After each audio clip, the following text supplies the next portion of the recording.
you want to become an actor.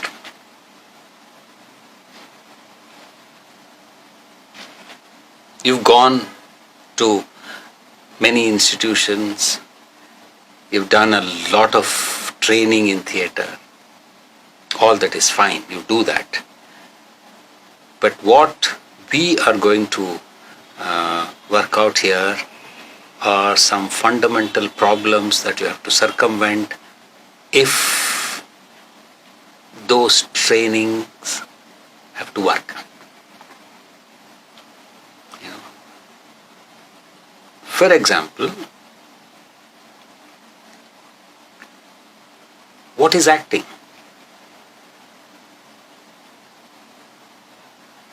Acting is a game.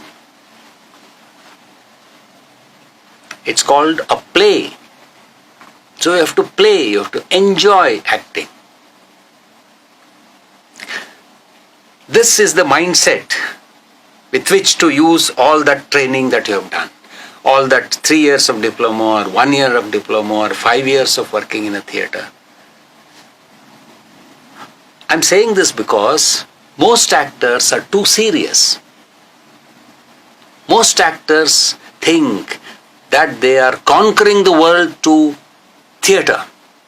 It is true in a sense, I am not negating that. You are conquering the world through theatre. You are making a profession to theatre. Theatre is very serious. But in a fundamental sense, it is a game. You have to enjoy the game. If you don't enjoy the game, you're lost.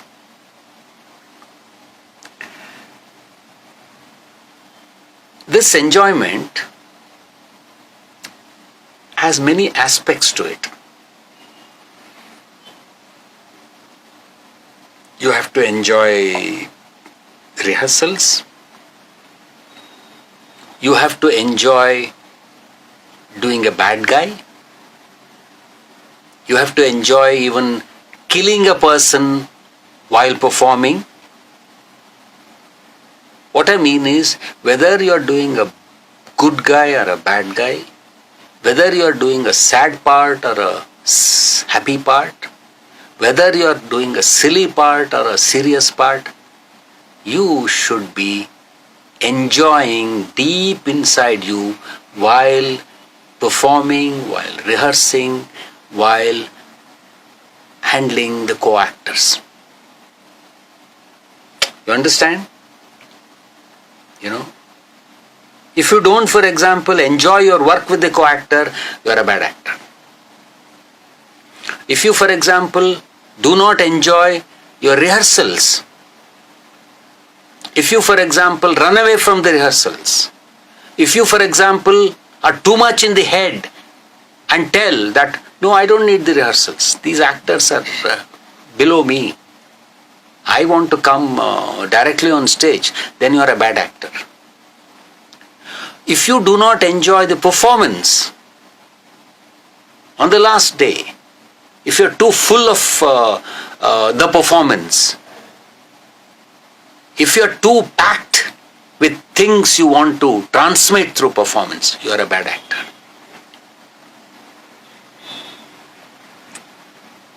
So, this thing I am telling about enjoyment has many, many levels at which it operates. Take, for example, the first day of the rehearsal. On the first day of the rehearsal, everything given to you is wrong.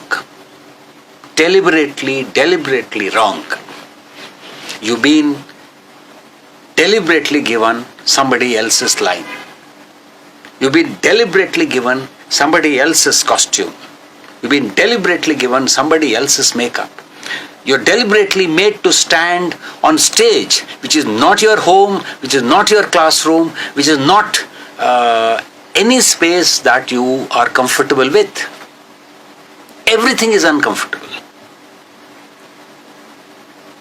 That is the given thing on the first day, and you have to enjoy being on that comfortable space. If If it is creating problems for you, you say that, all right, it creates problem for me, but that's the given. You're holding the script in one hand, the director is shouting at you to say that you should be looking somewhere, and then the same director is telling you that while holding the script and while looking at somewhere, you have to move in some other direction. You say, what the hell? But don't say what the hell. Do it. Do it as well as you can. You see, on the first day of the rehearsal or on the first few days of the rehearsal, what are you doing? You are making a mechanical construction of the scene.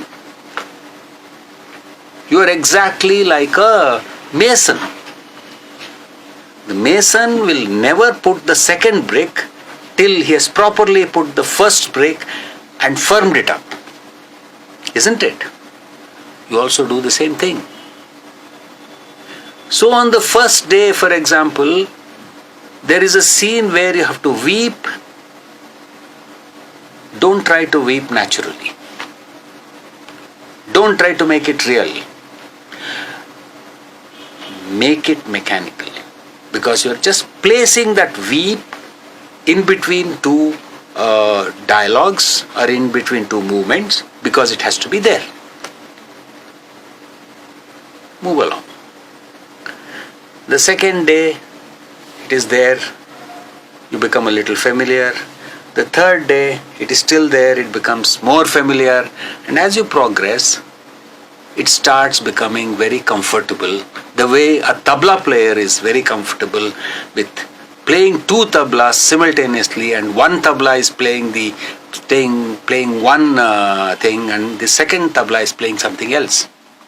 So that is what you are doing during the first phase of the rehearsal. You have to enjoy that. You can't get tense about it. You have to practice it. And then this question of other actors.